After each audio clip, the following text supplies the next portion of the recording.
Good evening. We'd like to welcome everyone this evening to the Mesa City Council regular meeting for Monday, May 6, 2013. I'm Mayor Scott Smith, and it's always an honor and privilege for me to conduct this meeting. We'd like to excuse Council Member Chris Glover, who's feeling a little under the weather. I'm sure he's watching at home, and I don't know if that's going to make him feel any better or not, but he is watching at home. We'll begin this evening's meeting with an invocation from Pastor David Land of the New Life Assembly of God, and then I will lead us in the Pledge of Allegiance. Please rise for the invocation and the pledge.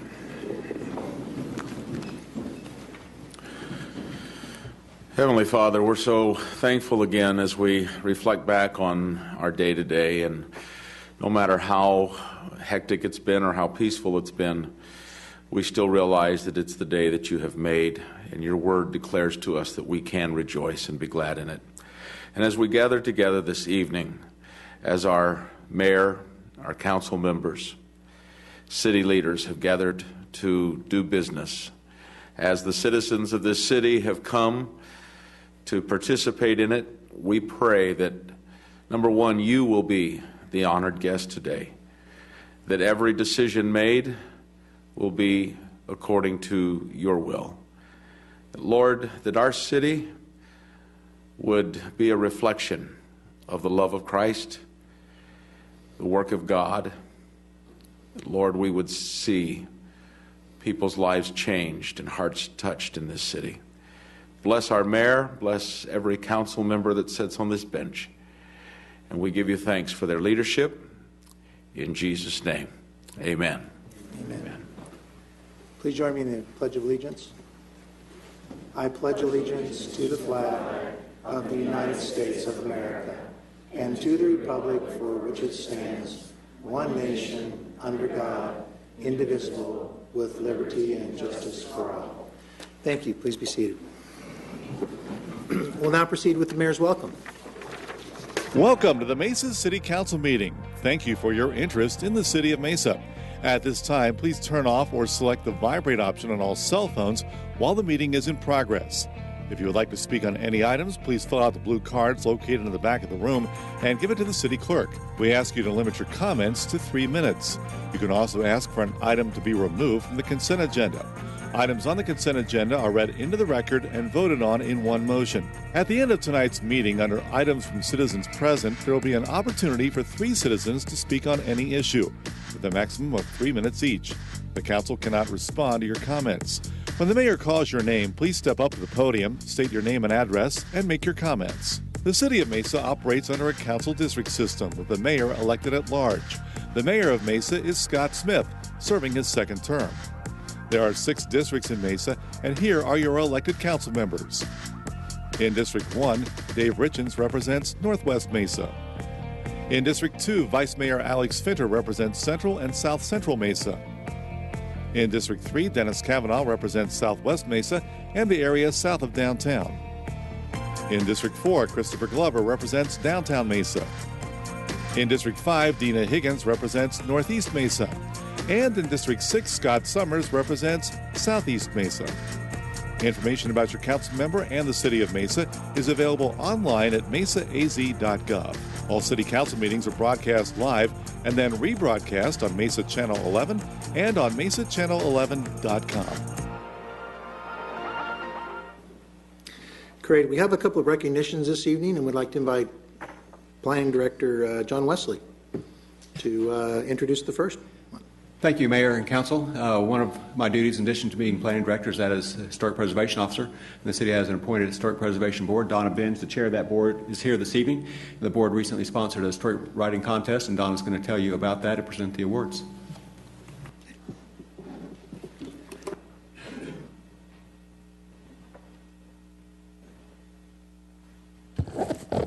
Mayor and council members, we had a writing contest for students in Mesa, and they had to select a topic from at least 10 years ago, because that's quite a while ago for kids. And so we have some winners tonight, 5 winners in various categories, and as I introduce the winners, I'll tell a little bit about what they wrote about. Are you going to come up here? Go ahead. All right. And as the winners come down, if we want, we would like to have a Yeah. group photo of them. I'll and call any them council each here. members. Probably we'll get down Give them a here. certificate. Yeah, right down here in front, and then they can have a picture taken with the council Yes. members and the mayor and you and John and whoever else. Anyone in the audience want to come down? We can take a picture with you. Anna Hogel is a fourth grader from Johnson Elementary. Come on up, Anna. She wrote a story called Susan's Diary, and she detailed a pioneer girl's travel from Salt Lake City to Mesa a long time ago. So, Anna, congratulations. You have a fourth place award.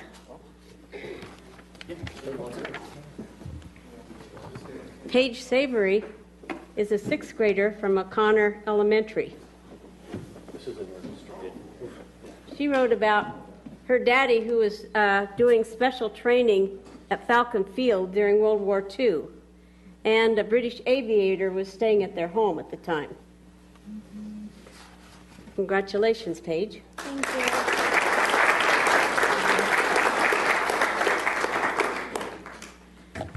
Our third place winner is Caitlin Ashcroft, a sixth grader from O'Connor Elementary School. Paige wrote about how she and her dad helped with the building of the Mesa Temple.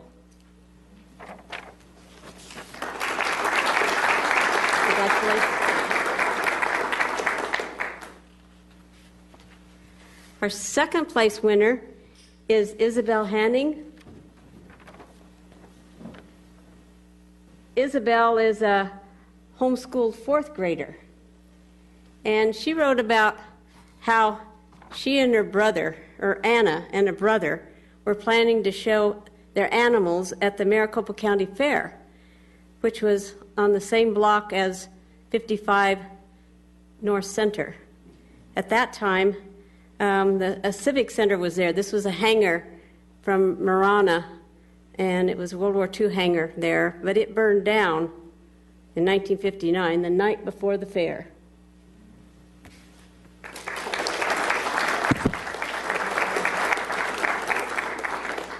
Our first place winner is her sister, Annie Hanning, and she's a homeschooled sixth grader.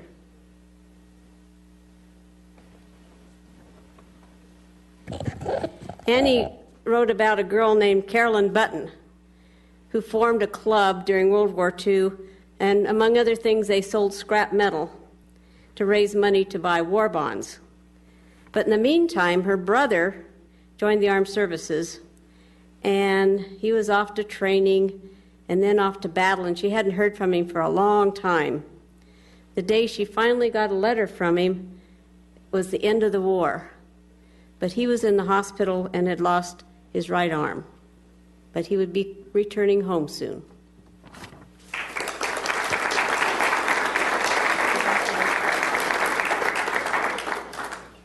Now, you didn't tell me this was a girls-only competition. It wasn't. The boys didn't join. Ooh. Way to go, girls power, right? Way to go, girls.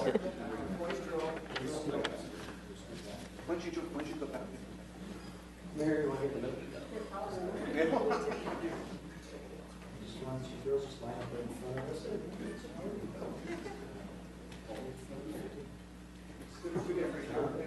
There you go. Let me go beside him here. Just a little bit. Just bring some Perfect. Yeah, hold up your certificates. I think the girls have to achieve it. I can't believe it.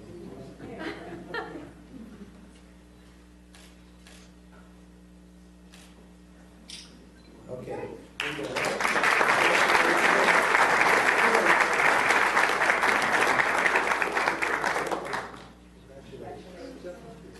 Thank you for entering. Yes. Oops, I'm sorry.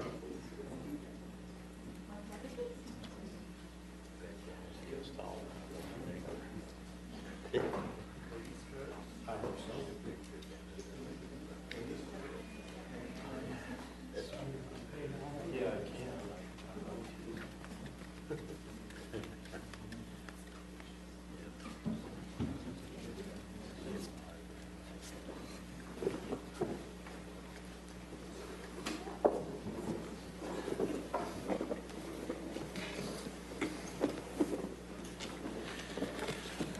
The next item is the presentation related to our Fire Station 219, and Laura Heineman here around here. And afterwards, Councilmember Summers and Councilmember Kavanaugh, if you want to accompany me down for a photo op. Good evening. Fire Station 219, located near Signal Butte and Elliott Roads, is the first City of Mesa building to earn the U.S. GBC, U.S. Green Building Council Leadership in Energy and Environmental Design certification. In fact, it's the first City of Mesa building to earn LEED Gold certification. LEED is a voluntary program that provides third-party verification of design and construction techniques used in green buildings. LEED buildings are designed to be have lower operating costs, to conserve water and energy, to be healthy and safe for their occupants, to conserve to reduce waste sent to landfills, and then also reduce harmful greenhouse gas emissions. The City of Mesa Fire and Medical Department received a $2 million FEMA grant that was used to pay for many of the energy efficiency items that helped achieve LEED Gold with this fire station. I'd like to let Dan say a few words. As I got a chance in our CIP presentation we did last Thursday, talk a little bit about the engineering division we have here in the city. We kind of stumbled across this during our grant process with our team that was working on this, but that's about as far as the fire department went. If it wasn't for our engineering division, and we could probably spend 2 hours up here and not even cover a fraction of what they went through about all the things they had to look for, underturn, and the deadlines they had to make. They're the ones that pulled this off. We're the recipients of it, as Laura said. Whoever thought firefighters could leave a small footprint on a space down here, because we don't leave a small footprint anywhere. But with their help, we're able to leave at least a smaller footprint with our building now.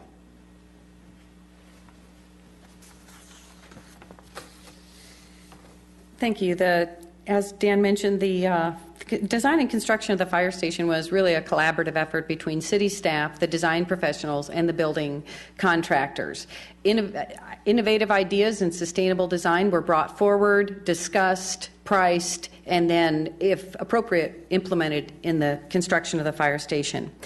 Some of the architect wanted me to remind you that when we originally wrote the contract with them, we asked that they bring this in at a LEED Silver. But they were so conscientious, and the engineering department was so good at incorporating these ideas into the design, and the fire department accepting them, we actually earned LEED Gold, which is something to be very proud of. It's a very high tier of the LEED program.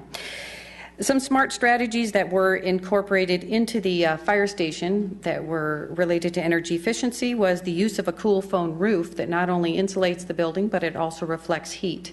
The windows are low solar heat gain coefficient, so that they insulate from heat and cold. The building itself is constructed of, go to the next slide, please. It's actually constructed of insulated concrete forms that have an R value of 48. The building has, there we go, I tell you what, I will just slide this up. Here's a picture of the building under construction.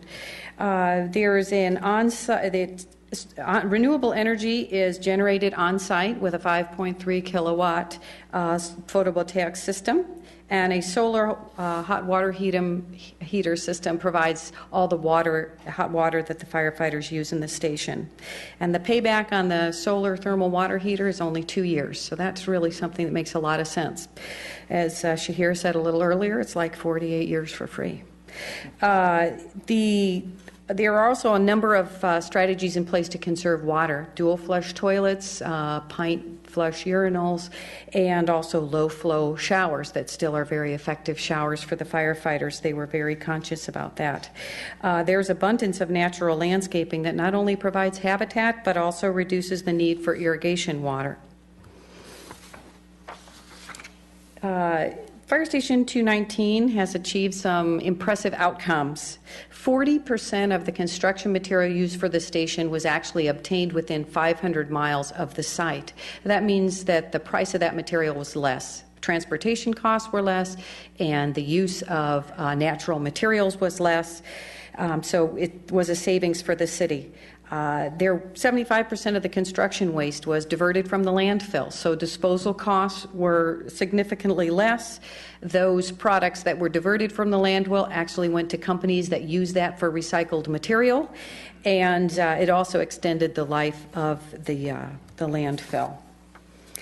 So finally, and as we move forward, the city will continue measuring the performance of this building to ensure that it meets its goal of a 35% energy savings and a nearly 70% savings of the use of potable water for irrigation. Shahir is going to step forward and talk about the design and construction team. Good evening, Mayor and Council. I've been with a project manager with the city for about 6 years, and I'd have to say that this is probably one of the best projects that I worked on. We were able to, with the delivery team, design and construction team, both consultants and the city department personnel, able to deliver a project where we met the federal grant requirements with regards to the milestones that they had set on their schedule, and also the compliance requirements. We were able to come within the city's budget and give the fire department an excellent station that will hopefully serve the citizens of Mesa for the next 50 years plus. As we have up there on the slides, I'd like to just acknowledge that we had Perlman Architects of Arizona as the main architect for the project. Green Ideas came in after we started the design, when the fire department decided to go forward with the grant. And they came up with the ideas with regards to utilizing the sustainability elements and still getting value for our investment, so to speak. D.L. Weathers did an excellent job in construction. I recall a conversation with the architect when he called me when we were in construction and said, "Shahir, I really don't have much to do." I'm like, "Well, that's great." He's like, "Everything is going really smoothly with this project." So again, we have some of the other firms up there with regards to the sub-consultants. It was just a great experience, a collaborative effort with regards to the consultants and the city staff to deliver a project for the citizens of Mesa. Thank you. Sure. So the plaque, this is the plaque, the LEEDS plaque that will be displayed outside the building. It'll be placed next to the building plaque, and I think we're going to do a photo op with the team up here. So Gerald and the rest of the architects, if you could come up here.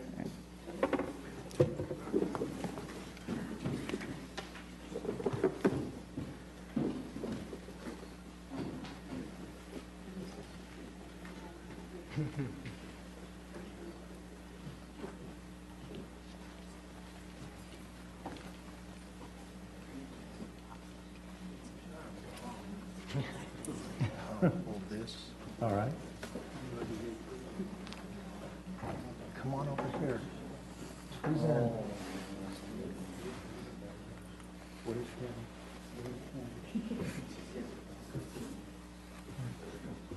Oh. Oh, wait, I was looking away. That's why I was looking away.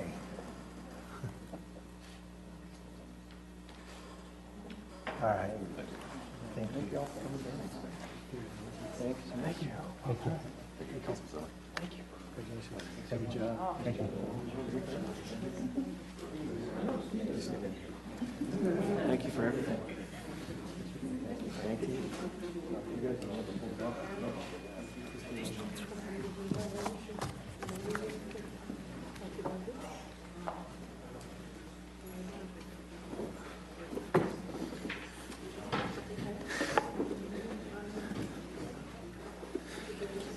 Okay, the next item on the agenda, and thanks to all who were involved with that. That's a great accomplishment. The next item on the agenda is the reading of the consent agenda, and if you want to take a break right now while this thing goes through, this is a long one. Kevin, you ready for it? We are ready. Devin Christopher will read the consent agenda into the record. Good evening. All citizens are permitted and encouraged to speak on agenda items. If you're interested in speaking, please fill out a blue card in the back of the room and give it to the city clerk. When the council considers the item, you'll be called to the podium to provide your comments. Mayor and council members, these are the items on the consent agenda. All items listed with an asterisk will be considered as a group by the city council and will be enacted with one motion. There will be no separate discussion unless a council member or citizen requests, in which event the item will be removed from the consent agenda and considered as a separate item. If a citizen wants an item removed, a blue card must be completed and given to the city clerk prior to the council's vote on the consent agenda.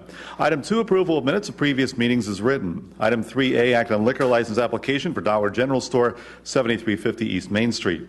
Item 3B, act on liquor license application for Dollar General Store, 10645 East Main Street. Item 3C, act on liquor license application for Dollar General Store, 415 South Higley Road. Item 3D, act on liquor license application for Quick and Easy Food Mart, 1650 East Broadway Road. Item 4A, act on bingo application for Mesa Tri-City Area 3468 of the Fraternal Order of Eagles, 1712 West Broadway Road. Item 5A, act on contract to purchase furniture for the Red Mountain Library. Item 5B, act on 3-year term contract for AC Delco and Mike Motorcraft vehicle parts for the Fleet Services Department. Item 5C, act on contract to purchase furniture for the new Fiesta District Police Station. This purchase is funded by the 2008 Public Safety Bonds and the General Fund Capital Fund. Item 5D, act on dollar limit increase to the term contract for fire protective clothing for the Fire and Medical Services Department. Item 5E, act on contract to purchase 8 replacement vehicles for the Fire and Medical Services Department. Item 5F, act on 3-year term contract for firefighting foam for the Fire and Medical Services Department. Item 5G, act on 1-year renewal of term contract for landscape maintenance for Parks and Recreation Basins, Zone 1 for the Parks, Recreation, and Commercial Facilities Department. Item 5H, act on 1-year renewal of term contract for landscape maintenance for Parks and Recreation Basins, Zone 2 for the Parks, Recreation, and Commercial Facilities Department. Item 5I, act on 1-year renewal of term contract for swimming pool chemicals for the Parks, Recreation, and Commercial Facilities Department. Item 5J, act on 5-year term contract for central control irrigation systems and replacement parts for the Parks, Recreation, and Commercial Facilities Department. Item 5K, act on contract to purchase a new cargo van for the Parks, Recreation, and Commercial Facilities Department. This purchase is mostly funded by a grant from the Gila River Indian Community. Item 5L, act on dollar limit increase and 1-year renewal of the term contract for graffiti abatement services for the Transportation Department. Item 5M, act on 3-year term contract for landscape maintenance services for parkway medians and right-of-way for Section 6 of the Transportation Department. Item 5N, act on dollar limit increase to the term contract for storm drain gates and manhole covers for the Transportation Department. Item 5O, act on contract to purchase 2 replacement light-duty pickup trucks for Energy Resources Gas Utility. This purchase is funded by the Replacement Extension Reserve Fund. Item 5P, act on 2-year renewal of the term contract for fence and gate repair installation for the Transportation Department.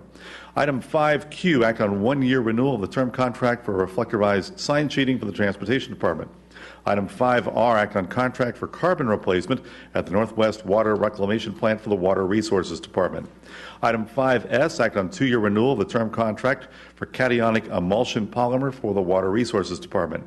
Item 5T, act on contract to purchase a hosted capital improvement program management solution for the Engineering Department. This purchase is funded by the Capital Improvement Program.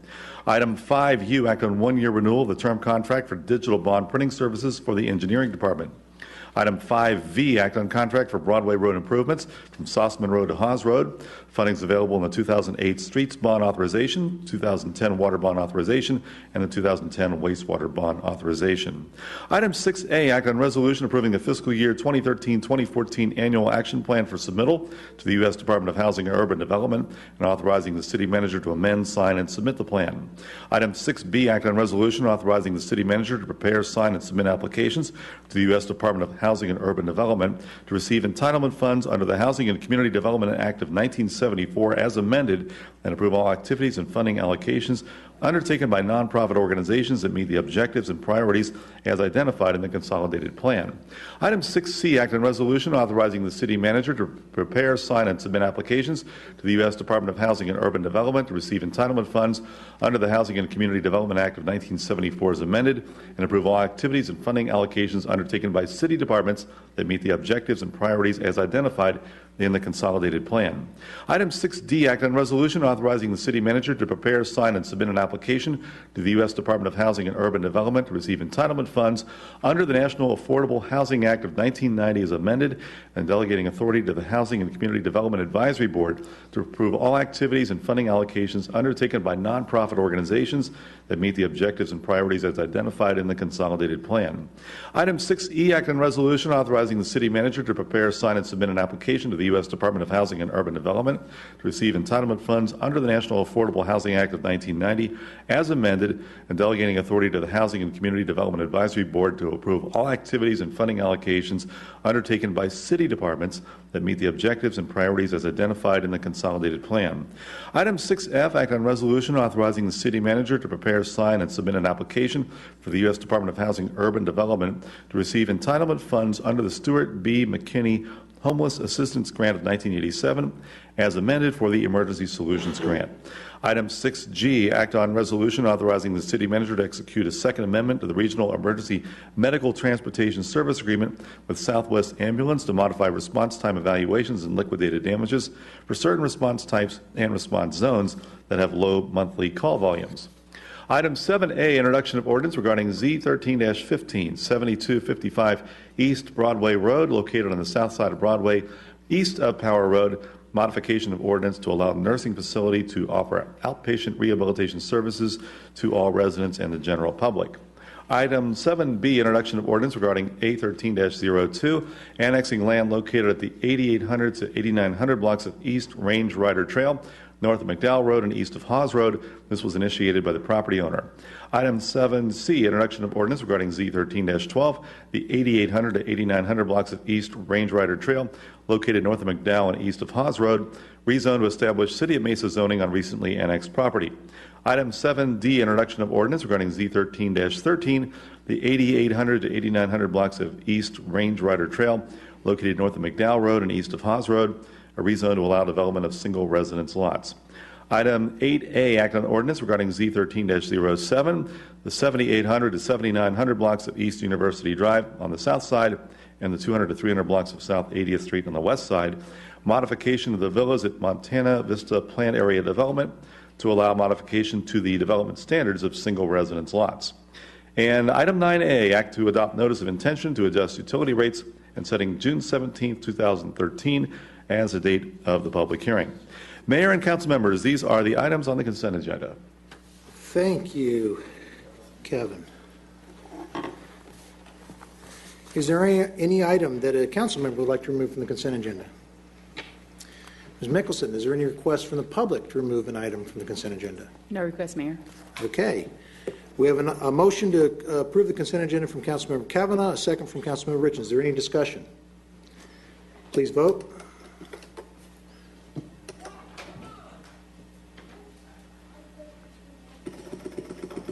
Okay. All in favor say aye. Aye. Any opposed? The motion carries 6-0 with Councilmember Glover absent. The next item is item 10A, approving and authorizing the city manager to execute a memorandum of understanding with Sunridge Properties, Inc. for the development of a hotel at Riverview. Mr. Brady. Yes, Mayor. We getting some crossover, or is that... Go ahead. No, go ahead. So the item before you tonight would enter into a non-binding memorandum of understanding with Sunridge Properties for the development of a Spring Hill Suites hotel, which would be located along the what's referred to as the Paseo, the north side of the Paseo on the Riverview site. The proposal would require will enter into, while this is a non-binding agreement, it lays out the terms that then allows the for the staff to continue negotiations for the final agreement, which would be brought back to the city for your final approval. Mr. Brady, there's been a lot of discussion of a second offer or a second proposal, or however you want to define it, from another developer for another potential hotel. Could you just cover that real quickly as to how that might move forward or how this might affect that? Yes, Mayor. Mayor and Council, under the current proposal that is before the Council, there are two items that would be provided to the current developer. One, that at the opening of the proposed hotel, there would be a 6-month period before a second hotel would be able to open. And then the second portion of that is the right of first refusal for a second hotel that would come in. And the terms of that would require that if the city were to receive a proposal for a second hotel, that we would then bring that back to the Sunridge Properties, and they would have a 30-day period to respond with a like or better hotel development proposal. Okay, and I guess the question is if we approve this MOU tonight, which starts these talks on a formal agreement, does that preclude the city or the council from discussing any other hotels with other parties? No, it does not. It allows us to. No, it does not. Okay. All right. Yeah, Debbie? I agree. It does not preclude the discussions with the second potential developer. It's just that if we come up with a deal, then Sunridge has the right Has to. right first refusal on that. Okay. Correct. Okay. Councilmember Kavanaugh. Councilmember Higgins. My question is on the comment, this is to Debbie, about negotiating in good faith. How far does those words go, negotiating in good faith? How could we not be negotiating in good faith moving down, knowing we want to do two different projects? Well, I think it has been discussed, as it's been discussed here. So both parties, including Sunridge, understand and have been informed that there is a second developer interested in potentially bringing a second hotel to this area. But what this MOU does is it sets out the material terms, and the parties have agreed to these material terms, but the MOU does say that it's non-binding and contemplates and expressly states that there are other terms that need to be included and that this agreement is not complete as is. So the parties will, if adopted tonight, they will take these terms and then attempt to negotiate a full agreement with Sunridge. And if we are successful, obviously we'll bring that to the council for consideration. And what would be the detriment if we were to continue this decision for a couple weeks? Legally, there is no detriment. I don't know if otherwise there is, or non-legal considerations that you need to take into consideration on that, but legally it would not matter. I see we have a motion. And we have a motion registered on this issue. We have a motion from Councilmember Richens and a second from Councilmember Summers, I believe. Nope. Oh. I would tell you what my motion is too, since it's on there, but we did. We had moved both things already. But yeah, we had moved to. If you would like to amend the motion, that's one thing we could vote on the amendment. But there's already a motion on the floor to on item 10A to approve item 10A. Just out of curiosity, Mayor, if I may, if this fails on a 3-3 vote, can we bring it back in 2 weeks anyway? I mean, what happens if this fails on a 3-3 vote? Well, it doesn't fail; it just doesn't pass. There's a difference. So it can come back in 2 weeks? I'm just curious. Legally, it can come back in 2 weeks. Yeah. Yeah, Councilman Kavanaugh. Just a question for the city attorney. I know there's a motion on the table. If another council member makes a motion to table this discussion, doesn't that take priority? We would first vote on a motion to table, and then the underlying motion. I believe under Robert's rules it may. However, Mesa has not adopted Robert's rules, so the mayor is the final parliamentarian for these proceedings. So it would really be up to the mayor to determine how he is going to proceed with the multiple motions. Well, first of all, what is, because now we're getting into areas, if this is 3-3, if this is whatever. I think, I think it's been laid out. We've discussed a lot as to what we want to do. I'm trying to figure out what would be the purpose of not moving forward, knowing we can continue on negotiations with the second party. Doesn't preclude us from continuing to talk with the second party in full faith. It doesn't preclude us from doing anything. So I'm trying to understand why we would need that to table it. Would you like me to answer that? Okay. I think recently some things were not made clearer in the MOU to us about all the property was in question or in play when it came to this, what do we call not, or this exclusivity phase. That was something new, kind of discovered more today. When we start talking about it, it just seems like there's so many, to me it's like a lot of balls we're juggling in the air. I'd rather have more balls sitting on the table. And I don't see what the issue, I would really like to have work on 2 MOUs at the same time so that we can get both projects through nicely through the city. So, because they're both great projects, we love you both, but I want to give equal time. And I just feel that there's a lot of stuff that's just, to me, I don't feel comfortable that all the stuff I've known long, because I didn't. We learned a lot of stuff today. Councilman Richards? Yeah, I mean, to me, this forces the performance of both parties in this transaction, that we have that MOU in hand, we're ready to move forward with it, another party steps up. We've negotiated in pretty good faith with a party. I feel that we owe them at least to move forward with this MOU. There's still lots of time. There's lots of things that could happen in the process of this negotiation. But I like it because it really nails down the one that we feel confident about, and then the second proposal, we can continue to dialogue with those guys. But both parties need to perform either way, and it doesn't lock us into not talking to the other parties. So I don't feel, I've been attending all of these meetings pretty regularly, where we've had several briefings in both executive session and a public session. I know there's been, I know your work schedule has been challenging, Councilmember Higgins, but I feel like it's been fully vetted, very, very, all the details have been fleshed out, and so I don't find this that complicated. Thank you.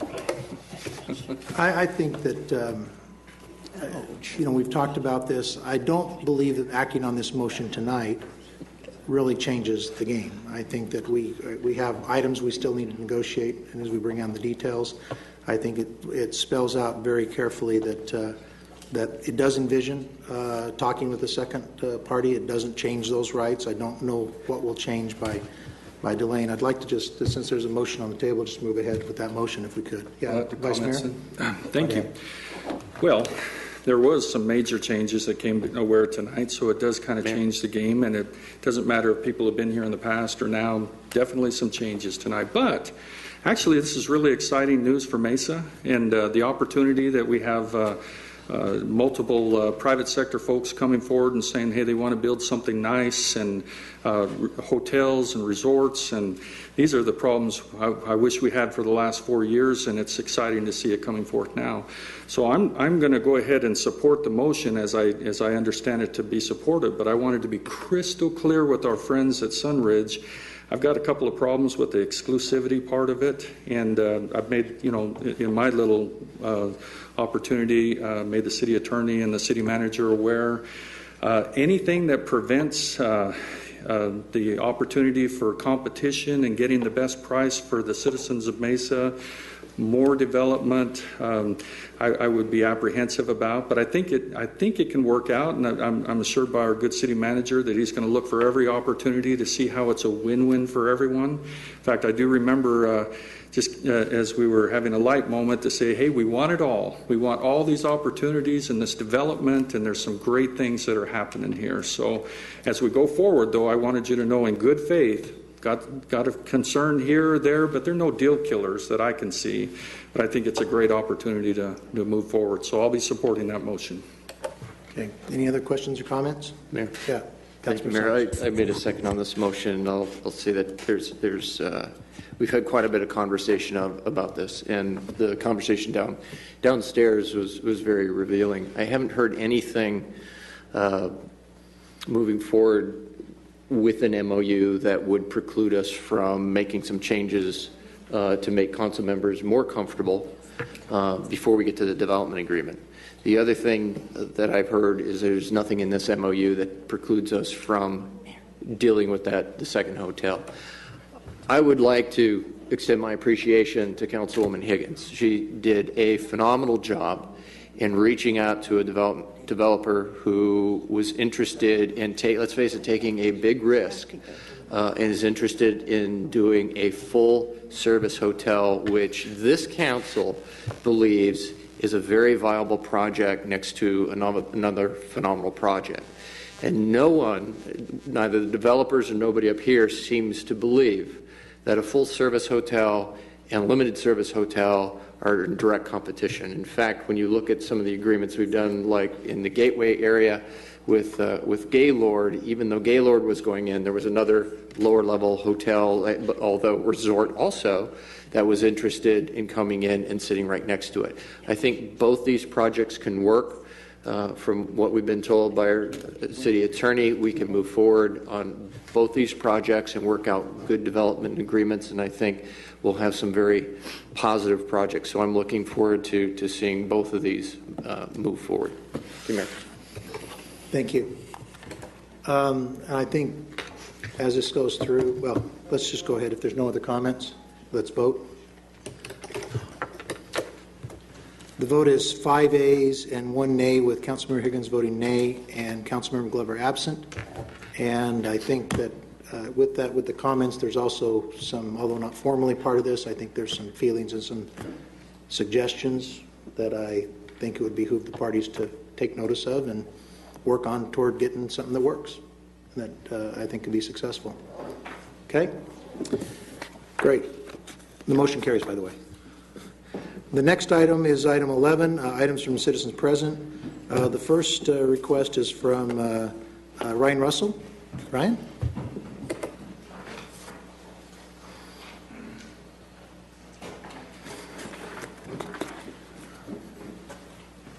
Thank you, Mayor and Council. I appreciate the opportunity to come here and speak to you this evening.